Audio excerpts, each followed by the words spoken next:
Vamos a ver.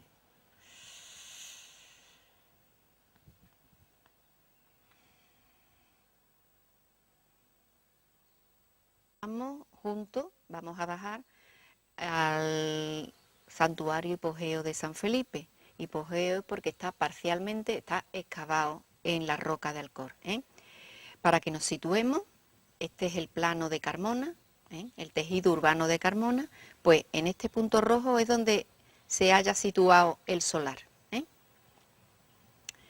Tenemos que decir que es un sitio estratégico porque se encuentra junto a la bajada natural o subida natural de la cuesta de San Mateo, que es una entrada histórica natural a la meseta sobre la que se asienta Carmona, y está muy próximo a la vaguada llamada del Cenicero o de San Felipe. Las vaguadas, como sabéis, son bajadas bruscas del nivel de superficie, la bajada brusca del Alcor.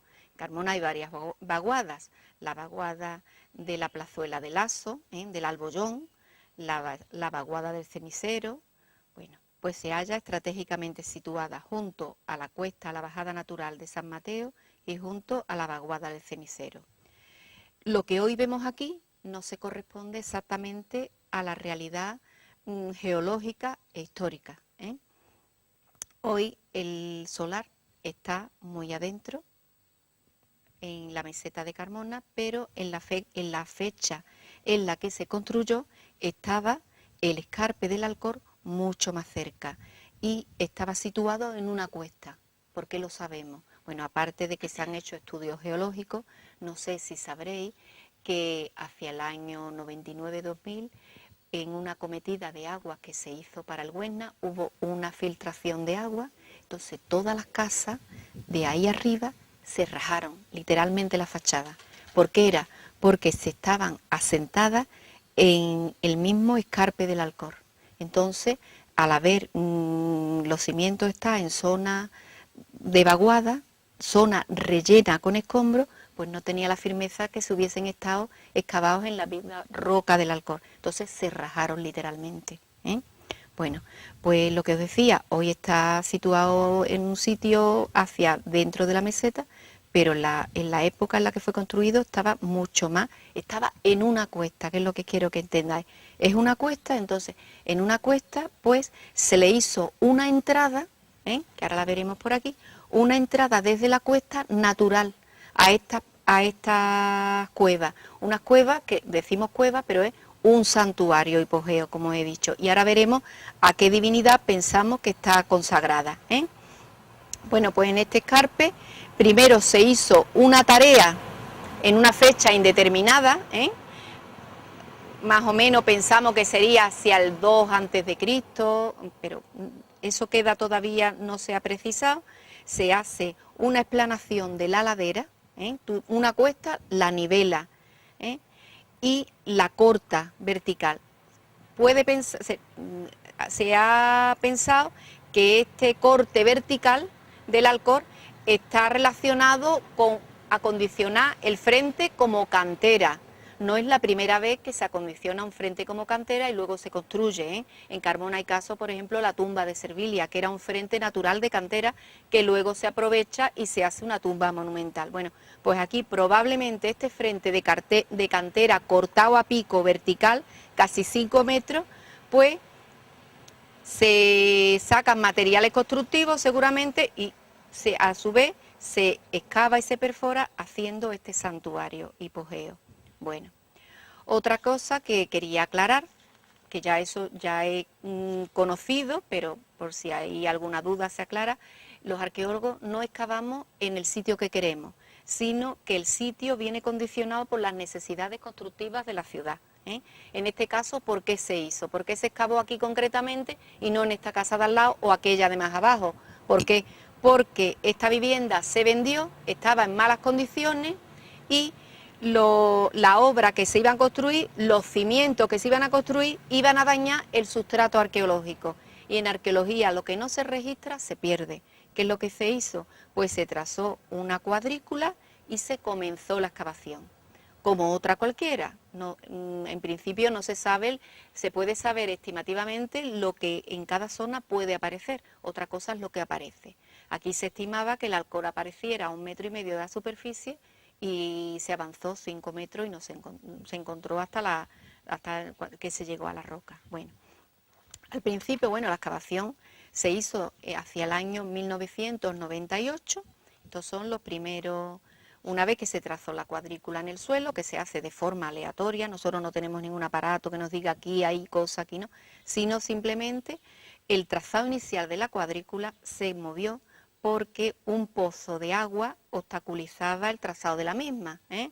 Entonces se movió un poquitín y esto fue vital porque si no se llega a mover esta cuadrícula, pues no se hubiese encontrado nunca la entrada a este santuario. Estas son las primeras fases de la excavación. Esta es la que está inmediatamente detrás, ¿eh? Esta está ya rehabilitada, entonces estaba cerrada. Esta es la callecita, el callejón de detrás, ¿eh? Para que nos situemos. Y esto es el frente de esa casa. Unidades de estratificación que son suelos, estructura, pozos ciegos, de época moderna, porque pensamos que la casa anterior se hizo hacia el siglo XVI, ¿eh? Y se documentaron muros y cimentaciones de la casa que se había demolido, ¿eh? Otra distinta fase de la excavación, ya después de los niveles modernos del siglo XVI, se documentaron pozos ciegos de época medieval islámica, ¿eh? En Carmona no es frecuente encontrar muchos restos de época medieval islámica, casi siempre están relacionados con pozos ciegos, ¿eh? Porque después de época islámica, sabrán ustedes que en el año 1504 hubo un terremoto, que le conocen en algunos lados como el terremoto de Carmona, que llegó a un grado 7 u 8 de la escala Richter, entonces se dañaron muchos edificios, cayeron, se hundieron mucho y lo que se hizo fue pues quitar los restos de estas edificaciones, con lo cual el terreno se rebajó sustancialmente y se perdieron muchas estructuras de época medieval y medieval islámica, ¿eh? Por eso muchas de las edificaciones de Carmona pues se datan a partir de este siglo XVI, de los comienzos del siglo XVI. Estructuras medievales, pozos ciegos, cimentaciones medievales, las superestructuras se habían eliminado con este rebaje. ¿Y qué es lo que ocurrió? Que cuando se llegó al Alcor se vio que era un corte, como os he dicho, un corte recto de cantera, en el cual había unos mechinales. Nos sorprendió en aquel momento a su excavador, que era Juan Manuel Román, no le sorprendió porque las canteras se ponen mechinales y andamios para el buen transcurso de la obra de cantería. Pero ya sí fue que en el momento que se pensaba abandonar la excavación porque estaba muy profunda y porque ya había corría peligro por la cantidad de tierra que llevaba quitada y la cantidad de relleno que tenía alrededor, aunque se había entibado, corría peligro. Pues le sorprendió de que había un hueco excavado en el Alcor, se metió como pudo con una linterna y vio que era una entrada a un espacio mucho mayor. Entonces, pues siguió la excavación. Esto es lo que os he dicho antes del frente de cantera, que se aplana, se corta y se ponen los andamios. Eso es lo que pensábamos al principio que era un frente de cantera, luego se vio que era la entrada al santuario. Bueno, pues esto era la entrada original que se ve, la entrada original y el hueco original que se vio en la excavación. Luego, conforme se fue quitando los rellenos, este hueco se fue haciendo cada vez mayor. Se entibó con toda, hombre, ya se habían tomado todas las medidas de seguridad necesarias, pero todavía se reforzaron más para continuar la excavación debajo, ¿eh? Esto es la planta de lo que vamos a ver. Ahora os la daré más facilita, más sencilla, que se entienda. Mire, esto es la cuadrícula que se trazó, la entrada que encontró Juanma al principio, por la que se metió y vio que era mucho más grande de lo que él pensaba. Él pensaba al principio que a lo mejor era un huequecito, una cueva más pequeña, y vio que era una cueva, pero que daba acceso a otras galerías, ya no cuevas, porque veremos que las galerías estaban acondicionadas con bóvedas de medio cañón, tenían mechinales para meter lamparilla, entonces no había luz eléctrica evidentemente, y algunas tenían unos elementos muy característicos que han servido luego para dilucidar qué uso tuvo esta obra hipogea, ¿eh? Pues mire, una vez quitados los rellenos, que ahora veremos que eran enormes, lo que encontramos fue, esta era una de las salas, los huecos para poner las lamparillas, había a su vez otra, una especie de hornacina que ya daba como sensación de santuario en primer momento, ¿eh? Se vieron otras puertas, estas tres grandes galerías que se denominaron A, C y D, pues estaban unidas con otras pequeñas galerías que en su momento se encontraron cegadas. Entonces se vieron que estaban cegadas, pero no se sabía por qué. Luego ya, con el transcurso de la excavación, ya se vio por qué se habían cegado, qué posibles explicaciones se le daban. Había un muro de fachada, que era de piedra local, la piedra de Alcor, que es la calcarenita amarilla, que es el suelo marino, es una caliza fosilífera del terciario. En los seres marinos, aquí había mar en el terciario, conforme iban muriendo, iban depositándose en el lecho marino, y esto luego, cuando el mar retrocedió, esta piedra quedó sólida y con el tiempo se ha extraído o se ha cogido y se ha construido. Bueno, pues el zócalo era de piedra y el recrecido son de ladrillos de adobe, que son estos, son ladrillos secados al sol, no están en horno. El ladrillo cocido en horno se conoce en la Bética, y Carmona no es una excepción, a mediados del siglo I, sobre el siglo I después de Cristo. Esto es anterior al siglo I. Se encontraron entradas cegadas, puertas monumentales, que ahora la veremos abajo. Mire, esto es lo que, una vez quitados los rellenos, que los tenemos por aquí, los rellenos que se extrajeron, potentísimos, ya verán, mire, cómo estaban las salas que vamos a ver ahora en la visita, estaban llenas de tierra, ¿la veis bien? Hasta arriba prácticamente, aquí una persona podía pasar rectando, como pasó Juanma, Bueno, pues una vez limpias, tenemos esto, que es lo que vamos a ver abajo.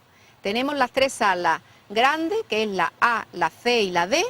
Esta concretamente es la D. Aquí veremos una especie de hornos. No son hornos, son hogares, porque no tuvieron mucho calor. No sirvió para cocer, sino más bien para preparar algunos alimentos y preparar algunas sustancias como la gualda. No sé si sabéis lo que es la gualda. La gualda es una hierba, una hierba forrajera, que sirve para hacer tinte, el color amarillo. Acordaros de la bandera española roja y gualda, pues gualda es color amarillo.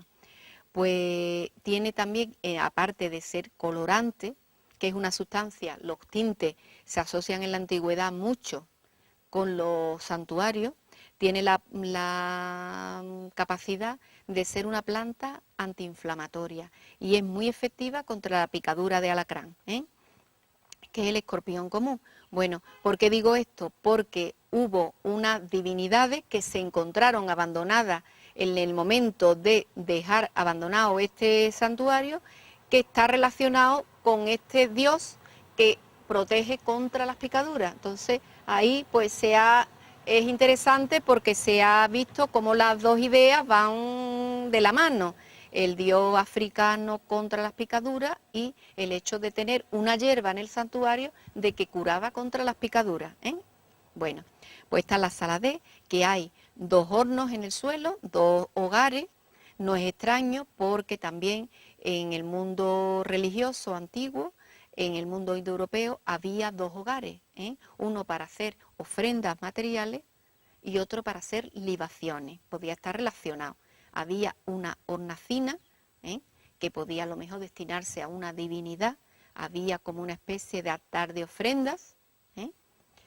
Esto es cómo quedaría el alzado en 3D de la sala una vez limpia. Pues en un primer momento, pues vemos que se excava, pero todas estas tres galerías que he hablado no se excavan simultáneamente. Hay una primera fase en la que se excava esta primera galería que he dicho de los dos hornos y en una fase posterior se excavan el resto de las demás, ¿eh? En una primera fase pues están los dos hornos, la hornacina, ¿eh? Y un hueco que hay en el techo para la evacuación de humo de estos hornos, de esta especie de hogares más que hornos, y hay una segunda fase en la que creemos que se fecha a mitad del siglo I antes de Cristo. ¿Por qué? Porque por los materiales que se recogen, ¿eh? Hay una capa, que creo recordar que la denominó Juanma, la UE72, que sirve para nivelar toda esta sala, ¿eh? Sirve para nivelar la sala. ¿Qué es lo que ocurre? Que se nivela la sala, pero se tapan los dos hogares. Se tapa parte del altarcillo. Se tapa parte del altar, pero se recrece un poco, ¿eh? Y a partir de ese momento se realiza el muro de cierre, que ahora veremos, el muro de cierre que es este. El muro de cierre en esta segunda fase, ¿eh? Se hace con la piedra de alcor local y el recrecido de adobe, ¿eh? Monumentalizando todo este frente de cantera, ¿eh? Y poco más. Luego, a partir de la sala D, que es la que hemos visto de los dos hogares, se excavan las otras dos salas, que ahora veremos, tienen sus particularidades. Este es el frente de Alcor. Vamos a ver lo que tenemos por aquí. Los accesos que unen, estos son las galerías pequeñitas, ¿eh? Aquí en el plano están referenciados a qué punto corresponde, que van uniendo las galerías entre sí, ¿eh? Las grandes entre sí, que cuando bajemos veremos que tienen bóveda de cañón y tienen todas estas características que hemos explicado. Miren, las galerías pequeñitas, ¿cómo se van cegando? Se ciegan en este momento porque estaban en uso, no tiene sentido cerrar una puerta que tú estás usando. Se cierran hacia la época de Vespasiano, que es donde se fecha que el complejo queda clausurado, ¿eh? Las galerías se cierran con lo mejor que tienen a mano, los ladrillos de adobe, ¿eh? Otra vez se utiliza piedra de mampostería. Esto es lo que os decía antes, como estaban las galerías aterradas de tierra, ¿eh? Y hubo que bajarla, y una vez que se bajó, estas huellas que quedan aquí son muchas veces la marca de los desechos, porque cuando este santuario se abandona, se utiliza como escombrera, ¿eh? Los huecos que había en la superficie para evacuación de humo y ventilación, pues lo utilizan para meter basura. Luego, al mismo tiempo, recordad lo que os decía al principio, que hoy día lo vemos, vamos a bajar y va a estar completamente cerrado, pero cuando se hizo, al estar en una cuesta, tenía una entrada natural hacia la cuesta, es una cueva, entonces tiene entrada al aire. Lo que pasa que como a partir de época Flavia, mediados del siglo I después de Cristo, pues se utiliza, ya se urbaniza la zona, posiblemente el santuario, si era un culto privado, un culto, pensamos, de los que se llaman tónicos, que son los cultos de ultratumba, de inframundo, que son como más secretos, pues a lo mejor o se dejó de seguir este ritual, o bien se mudaron a otro sitio más propicio, porque ya si había casas por aquí, lo mismo, ya no tenían tanta intimidad, a lo mejor para celebrar sus cultos. No sabemos, eso queda en el terreno de la hipótesis, ¿eh? Pues se siguió este terreno, pues se siguió usando de escombrera, y lo que era una cuesta con una cueva, pues se fue soterrando y quedó lo que os decía al principio, que todo esto está explanado, pero eso no estaba explanado, era una cuesta profunda, ¿eh? Bueno, pues esto es lo que se encontró. Esta es otra de las salas que vamos a ver, que es la sala C, el nombre es lo de menos, pero es muy interesante. Tiene las huellas de los desperdicios donde llegaron, las basuras, ¿eh? Y tiene una escalera. Os pido cuando bajemos tengáis cuidado, porque aparte de que la escalera, si la pisamos mucho, se puede estropear, os podéis caer. Resbala un poco, ¿sabe? Porque es la piedra tallada tal como ellos la dejaron. Mira, ¿ves? Son escaleras para salvar los desniveles que había. Y mira, piedras que en su momento se encontraron porque no solo se abandonó, sino que se cerraron a cal y canto las entradas. La entrada, la huella de los mechinales, porque esta sala, la sala C, tenía como una parte que tenía un techado, por lo cual quedaba una parte bajo tierra y otra quedaba al aire libre. Mira cómo ciegan los accesos para que nadie entre. Entonces todo lo que se quedó en el sitio se quedó tal como lo habían abandonado. Mira, tal como estaba, la huella de los detritus, lo que os decía, los mechinales, los agujeros para evacuación de humo, pues cuando deja de servir, pues se utilizan como vertedero, como pozo ciego, y se va subiendo el nivel, y este nivel muchas veces hay aguas y deja huellas, materiales en lo que son las paredes físicas. Esto es lo que vamos a ver. Lo que pasa es que nosotros vamos a entrar por arriba, una entrada que hemos fabricado nosotros, porque la natural que tenía en el borde del Alcor no la tenemos por dentro vista, pero no podemos entrar porque está relleno de siglos y siglos y siglos. Mira, esta es la puerta monumental que tenía, está cerrada. Esta es la puerta vista por dentro, por fuera, por aquí entrarían en su tiempo. Nosotros vamos a ver los rellenos de las escombreras. Una puerta monumental que no se hace de acarreo es que los materiales se traen utilizados de otro sitio. Esto se hace in situ y es profeso. Tiene la particularidad que están hechas con sillares, la parte de arriba también con sillares, y tiene aquí unos resaltes, unos relieves, que los excavadores en su momento, por más que lo han estudiado, ven que es algo que parece perdido, pero no consiguen verle la forma.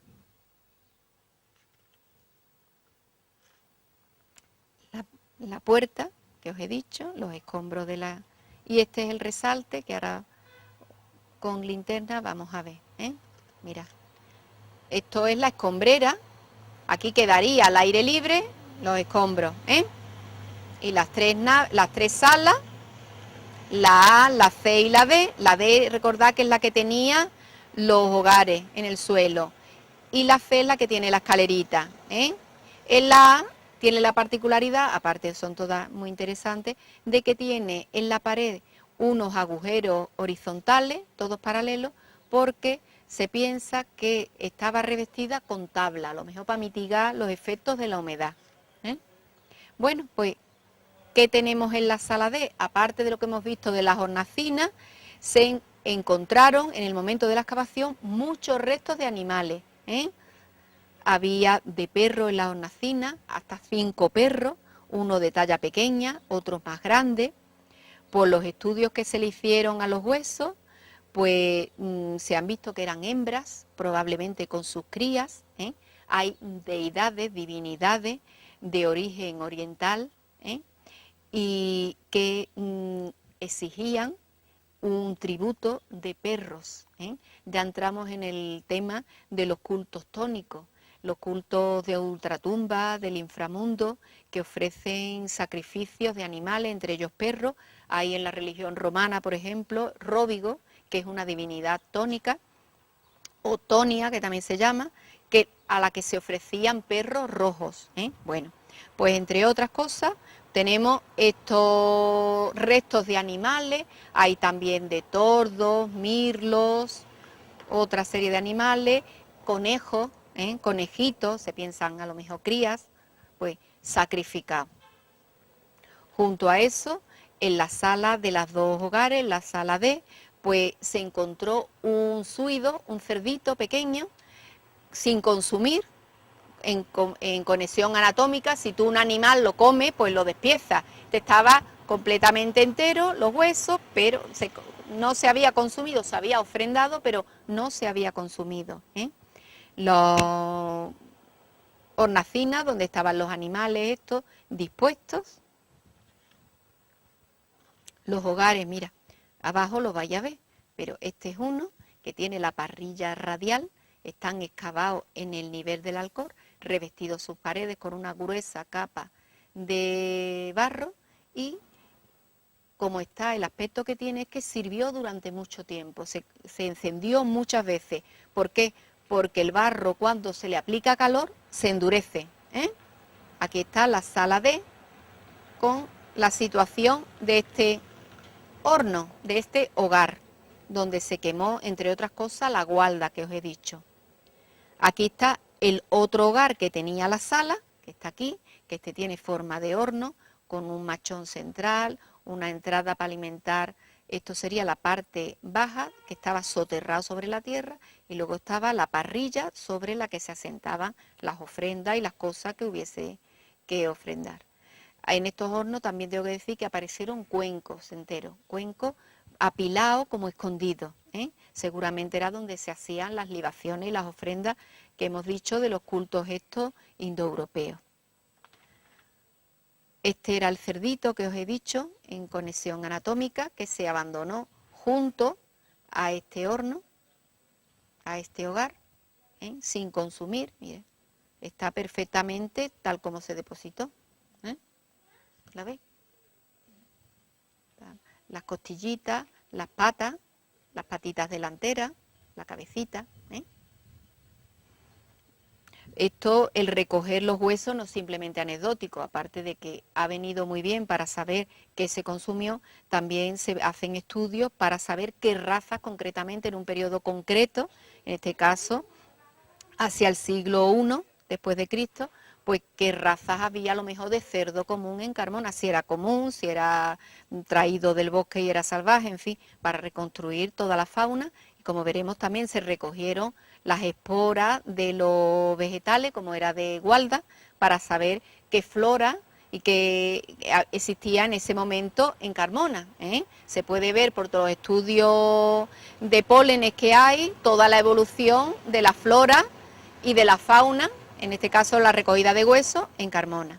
Mirad, inicial, la puerta monumental de entrada y cómo están, lo que vais a ver es las habitaciones descarnadas una vez que ya han perdido las tablazones que hemos dicho, lo que... Vamos a ver, esto ya lo hemos visto, esto es de forma gráfica, ilustra el complejo abajo, funerario y santuario religioso, el complejo religioso, y todo las obras del siglo XVI, la época medieval, y luego ya todas las escombreras romanas, Mira, siglos y siglos y siglos y siglos de deposiciones. Por eso decía que lo que vemos no es realmente lo que hubo mucho más de lo que hoy se ve. Materiales, que esto no lo vamos a ver en el santuario porque están en el museo. De aquí os invito de que vayáis al museo porque veáis, para que veáis en la sala romana muchos de los materiales que se documentaron en este santuario. Vajillas de sigilata, que es una vajilla romana de lujo, que fechan estupendamente la fecha, la época en la que se cerró el conjunto. Época Flavia, mediados del siglo I. Creo que la época Flavia era el 68 después de Cristo, empieza con los primeros emperadores Flavios. Bueno, vamos a ver, las Dragendorf, las gálicas, que son gálicas, cerámica de paredes finas, tapadera. También llamó la atención de que apareció este vasito tapado con este fondo de vasijas recortado, ánforas, titulipiti, ellos le ponían nombre a lo mejor del importador, del exportador, del productor, con trazos rojos. Son muy interesantes porque se puede reconstruir. Hay una serie, se saben ya, después de tantos estudios realizados, algunos nombres de personas, entonces se sabe si son productores, de qué provincia, dónde se mandaban. Poco a poco se va reconstruyendo la economía de la época. Lucernas, que son los candiles de la época. Estos son candiles romanos, típicos romanos, las lucernas romanas, con sello, lucernas de voluta, todas estas tienen, por tipología, tienen unos periodos determinados. Hay de volutas, de disco, de canal, bueno, pues estas son de volutas, que son las primeras. las primeras de época imperial, ¿eh?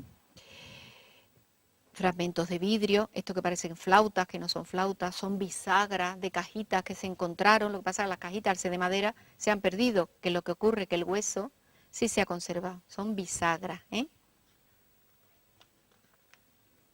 Y una de las piezas que arrojó más luz a los que estudiaron este conjunto, pues, que fue la profesora María Belén, Juanma Román, Jacobo Vázquez Paz, pues fue la aparición de esta talla, que a principio choca por lo que los rasgos así toscos que tiene, esto está comparado con por los rasgos toscos que tiene, porque apareció, es una arcilla que está muy degradada a lo mejor por los efectos de la humedad o de que no se coció a lo mejor a la temperatura ideal, pero que se puede entrever un hombre sentado, un carnero, un animalillo aquí en el lado, y sosteniendo, aquí no se ve bien, en el museo se ve perfectamente, una bolsa que se llama marsupium en latín, y con riqueza, dinero, bienes materiales.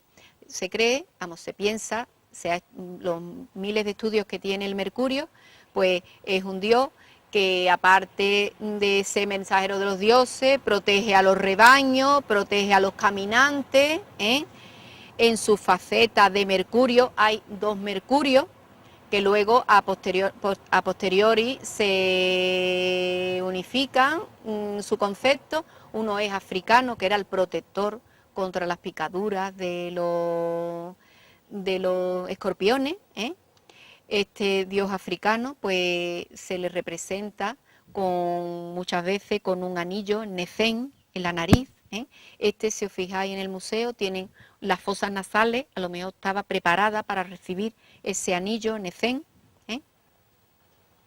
Por las características se le ven caracteres indígenas que podían estar asociados a este dios africano, y tiene coadyuvante de que el dios africano era protector contra la picadura, y hemos visto la guarda para lo que sirve. Otras piezas que se encontraron, importantísimas, pues un entalle en cornalina, que es una piedra semipreciosa de la familia de las calcedonias, y representa a un Eros, un diosesillo, parece un chavalín, está desnudito, y tiene una antorcha en la mano. Posiblemente fue el entalle de un anillo. Los análisis polínicos que os decía, pues los pólenes que pueden subsistir miles y miles de años. Tienen una película, una capa, que los protege y pueden estar en estado latente durante miles de años. No sé si habéis escuchado que en Egipto, en las tumbas, se han encontrado granos de trigo y de polen que seguían activos al cabo. Germinar, ¿no? El trigo incluso se ha probado y ha germinado, y los polenes siguen activos, conservando todas sus propiedades, en estado como en una cápsula, encapsulado, A través de estos polenes, lo que os decía, que se puede reconstruir toda la flora y la fauna de la época. Mire, en época romana republicana, el estudio de estos pólenes, se detecta presión antrópica, que es que el hombre está ahí ya cultivando, el bosque mediterráneo alterado, el paisaje abierto, pastizales, hay una eclosión de los cultivos de cereal próximos a la ciudad, y luego la vegetación base es el olivo, la encina y el pino, que son las especies mediterráneas. Mientras que en la época romana imperial, pues ya el paisaje se ve que hay ya escaso bosque, mucho matorral, abundancia de plantas nitrófilas asociadas a vertederos, son ya plantas malas hierbas, herbazales, terrenos muy roturados por la agricultura, predominio del cereal, de todo el estrato arbóreo, el olivo es el más importante, y luego se introduce hacia esta fecha, en época imperial, el pino piñonero, las piñas, los piñones. Vamos a ver qué tenemos por aquí. Lo que os he dicho, la puerta monumental. Y otra cosa, mire, hay personas que muchas veces han puesto, pues esto a lo mejor no es lo que estáis diciendo, un mercurio africano, sino lo que es un mitreo. Pues no, porque Mitra precisamente es un culto que se da hacia el siglo II, III después de Cristo. Nuestro santuario es anterior. pero sí, la forma de los cultos subterráneos, el límite entre el mundo superficial y el inframundo podía dar pie, pero pensamos que es un santuario al dios Mercurio africano. Bueno, aparte el dios africano, porque Carmona, ni que decir tiene, que eso de todo sabido, tiene un sustrato púnico importantísimo. Sabéis que fue un baluarte fundamental en la guerra de los romanos contra los cartagineses, y luego en Carmona las huellas son fortísimas, desde los primitivos barrios en San Blas, que es donde está la zona colonial, con el santuario de Saltillo, que lo habréis visto en el museo, lo habréis escuchado miles de veces, luego con la necrópolis romana. La necrópolis romana es una necrópolis, es romana, pero la forma no es romana, es la forma que hay en las necrópolis púnicas del norte de África. Otra vez lo que os decía, los perrillos en conexión anatómica, no tenían huella de descarne, por supuesto, sino que estaban ofrecidos. Hay divinidades tónicas, que os decía, tónicas o tonias, que exigen un tributo de un animal sacrificado.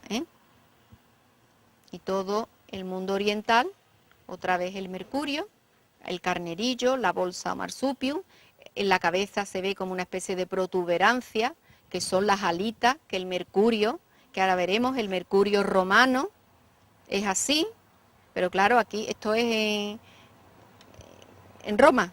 Aquí tenemos un dios indígena, una versión indígena, que aúna el mercurio clásico, vamos, el mercurio romano y el mercurio africano. ¿Veis las naricillas como se le ve? A lo mejor posiblemente tendría un nefén.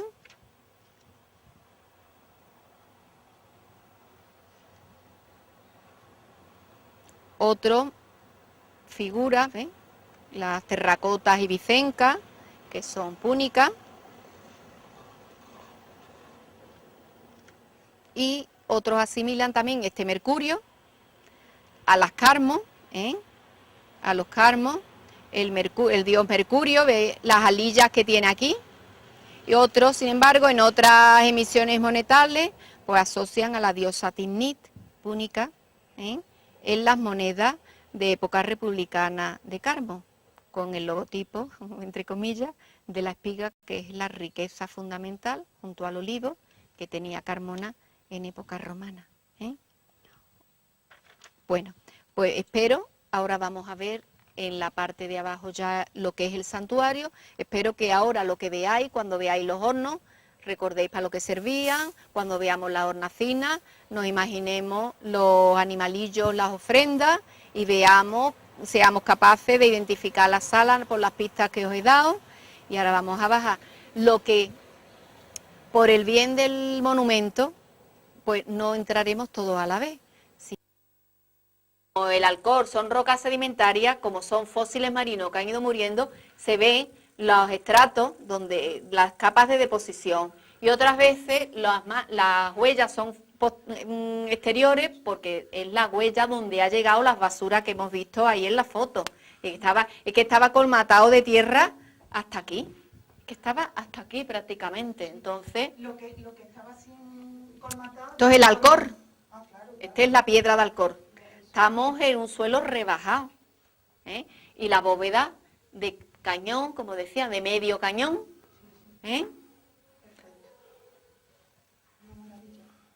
Mira. Sí, y las humedades tan grandes que hay. Mira, ahora a partir de aquí, esta es la sala C, que era la que tiene la escalera, pasamos, y lo que os recuerdo es lo de, porque aquí están ya los hogares. No pisarlo, por favor, que se destruiría. Mira, aquí, mira. Este es uno de los hogares. Aquí, esta es la puerta. Aquí está la hornacina, donde aparecieron los restos de los animales sacrificados, ofrecidos. Este es uno de los hogares. Eso es, esto es, no, este tiene el machón central, un pilar central, y sostendría la parrilla, Pues tiene su agujero de alimentación, todo. Hornacina, aquí esto es, tienen Mirad, esto es para poner las lamparitas, que eran unos cuenquecillos llenos de aceite, con los que ellos se iluminaban, ¿eh? Aquí y aquí lo ponían.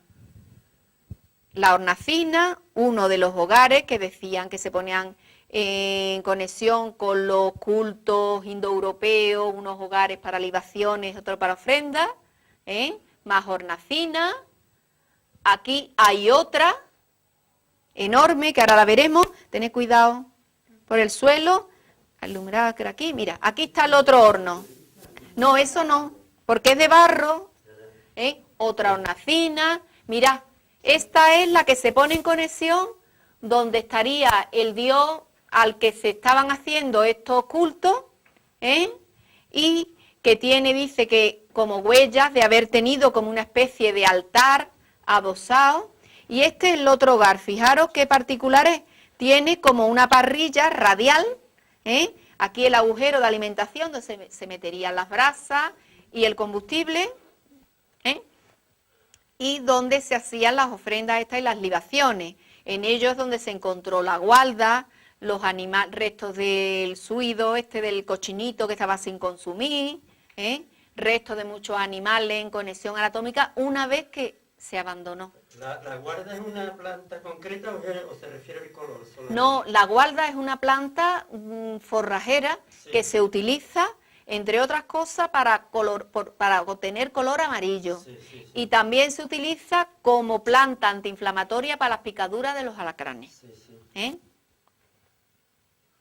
Pues, si os fijáis, en la huella, en la superficie, tiene tinte rojizo y es de la huella del calor, del efecto del calor sobre el barro, se pone rojo, lo mismo que el efecto del calor sobre la piedra de Alcor, se pone roja y luego se pone blanca, que se obtiene con eso la cal de obra. Mira, la hornacina, el techo también, de medio cañón. ¡Uy! Que me voy para abajo. Aquí, que lo que quiero que os veáis es que era un agujero para salir los humos de la combustión de este hogar. Eso era, y serviría al mismo tiempo para entrar aire o iluminación un poquito. ¿Por ahí entonces entraban los desperdicios de la gente? Claro, cuando esto quedó sin uso, pues al usarse como escombrera, pues entraron desperdicios y de todo, que fueron colmatando. Mira, hasta ahí se ve la huella de los... Hasta aquí, es que estaban prácticamente llenas. Mirad, esto es lo que os decía, la puerta monumental. Esta era la puerta monumental, que tenía, recordad, lo del grabado aquí, que no parece que está como intentado quitar o algo, que no se sabe exactamente qué es lo que representa, y cómo esto daba salida a la escombrera. Nos encontramos aquí con la escombrera, antiguamente pues ya la salida al campo, al frente de cantera, que luego cuando esto, claro, se vería el horizonte y entraría aire y luz. Lo que pasa que cuando se abandona, pues, mira, es lo que son sillares que no son de acarreo, son labrados o sea que era un ente importante lo que aquí.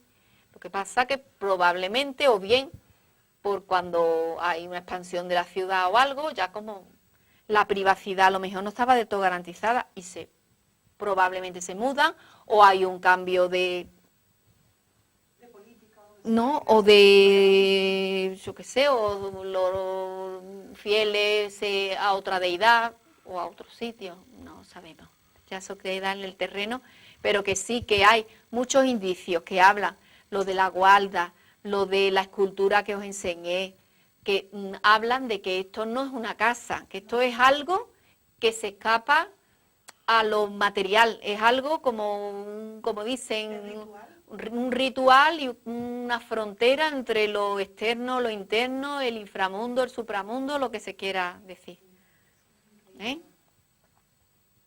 Merece la pena verlo, ¿verdad?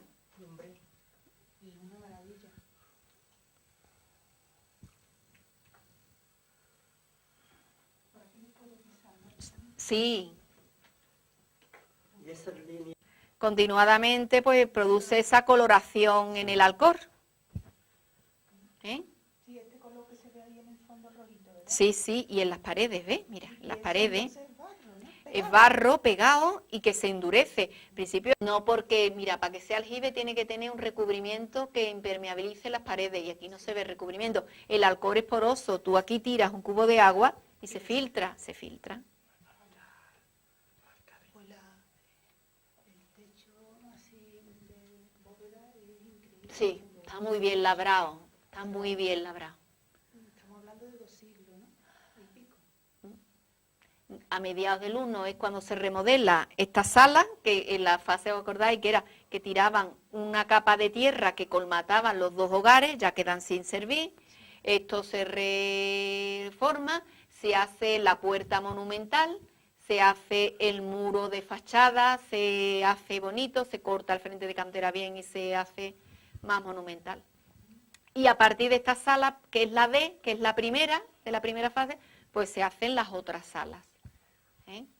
¿Qué es lo que ocurre? Cuando se deja de utilizar en época Flavia, pues se tapan todas las entradas, no es que me voy y lo dejo, no, lo cierran todo cuidadosamente y queda colmatado. Con el tiempo, pues la escombrera, pues hay filtraciones, en época medieval los agujeros de ventilación y de humo, pues sirven como pozos ciegos, pero ellos lo dejan cegado y protegido con el tiempo. Y dentro de ellos es donde se encontraron unos cuenquecillos, como de haber hecho ofrendas y libaciones, y dentro de las hornacinas pues aparecieron y depositados sobre el suelo los cacharretes y las cosas que utilizaban en sus rituales. Se supone que estaría el dios o la Probablemente deidad que fuera, sí. Sí, porque se advierten como huellas de haber tenido algún soporte o algo asociado a él. No, depositado sobre el suelo, pero ya verás, lo mismo estaba en algún sitio. Con los terremotos que ha habido en Carmona, podía, o bien lo dejaron caer, o bien lo dejaron. Tampoco, ya verás que no era... Eso todo entra dentro del terreno de la especulación, ¿eh? Hipótesis. Pero tiene mucho piso de realidad, vaya. Además está muy bien argumentado lo de la guarda, el dios africano, Es increíble lo bien ilustrada la bóveda, ¿eh? Sí, está muy bien labrada. Fijaros los metros cúbicos que tenemos de tierra encima. Sí, sí. Un montonazo, 5 metros hasta la superficie, ¿no? Más o menos. Y este es el suelo antiguo, ¿no? Bueno, ¿Se puede sí. excavar más? No, esto es el alcor rebajado. Este es el alcor rebajado. Aquí ya no hay más relleno de tierra. Este es el alcor, que es el que ellos pisaban. Que sí, que en algunos sitios hay trazas como de haber habido tablas que aislaban a lo mejor de la humedad, ¿eh? Porque en las paredes no se han visto recubrimientos ni de estuco ni de nada, sino simplemente algunos agujeritos que indican que pudiera ser que estuvieran revestidos de tabla. ¿Tabla o mármol? Tabla, mármol no. Porque no... ¿Algún resto de alguna astilla de algo? No, pero sí en el suelo se ha documentado, yo he visto la excavación, los resultados y la descripción de unidades, que en una excavación no solo se hace, tú excavas y ya está, sino tienes que ir registrando cada capa que te vas encontrando. Entonces, una de las capas, advierte Juanma, que es una capa de orgánica, que posiblemente orgánica de algún, se ha podrido algún resto orgánico, pudiera ser una madera. ¿Eh? Tú dejas unas tablas aquí y con el tiempo te encuentras se han degradado. Y pasando ustedes, porque yo me quedo abajo para el otro grupo también que venga. Cuidadito con la subida. Por favor, que se accede bien, pero hay que tener cuidado. Sí, la subida normalmente es más fácil. Nos marchamos ya que subimos. Sí, no, os podéis ir. Pues muchísimas gracias. A ustedes por venir.